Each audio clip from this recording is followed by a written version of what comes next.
Another toy to hobby grade conversion here today. Today we're looking at a new bright Bombardier. Let's see, it says it's a Traxter XT Bombardier. Once again, I bought this because I really like the body.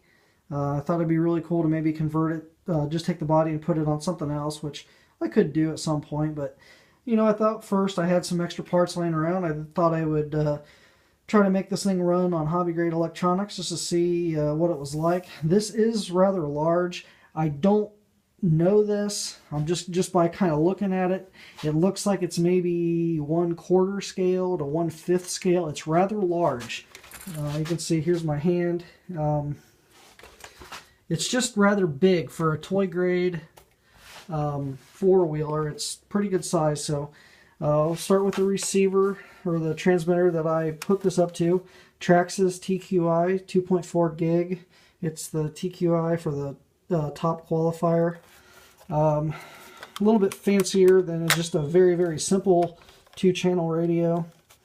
It's got the throttle and steering trim, and it's programmable if you have the access to the manual that comes with it.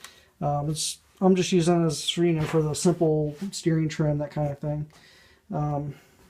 The four-wheeler itself, these tires are kind of a soft plastic, you know, very cheap. I don't really care for the front bumper at all, but just to kind of protect it, because there's really no suspension to speak of, I did leave it on there. I was surprised. This thing's actually pretty quick with the stock motor in there.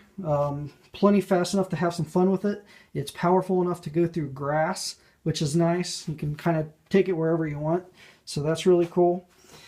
I did put some lights here in the front grille. If you can see the little light buckets I put in there. White lights in the front, of course. And I do have red lights in the back. I kind of put them off here to the side so that they would show up well.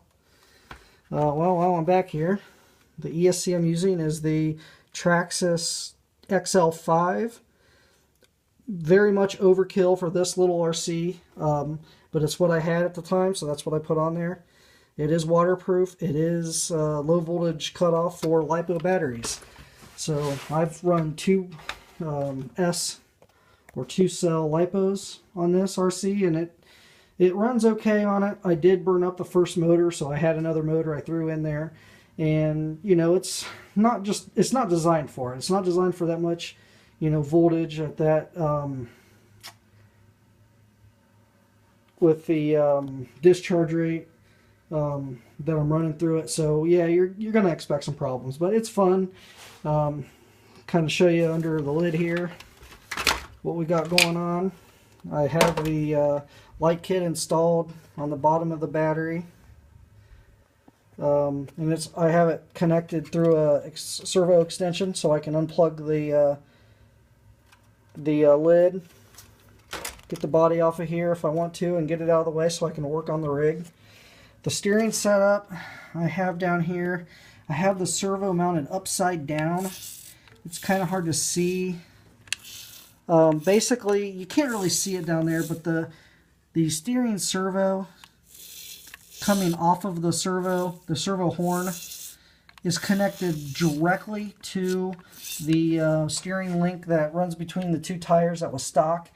So the servo horn's connected directly to the steering link that goes across. That was the simplest way I could do it.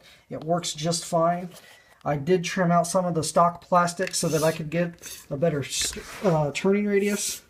Just kind of show you here either extreme. So as you can see there, I've got a pretty good turning radius that works really well. The receiver I have ballooned in here just to keep it waterproof. This is a waterproof Traxxas.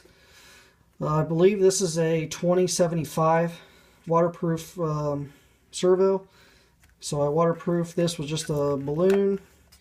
And my rat's nest here, I try to make them as neat as possible.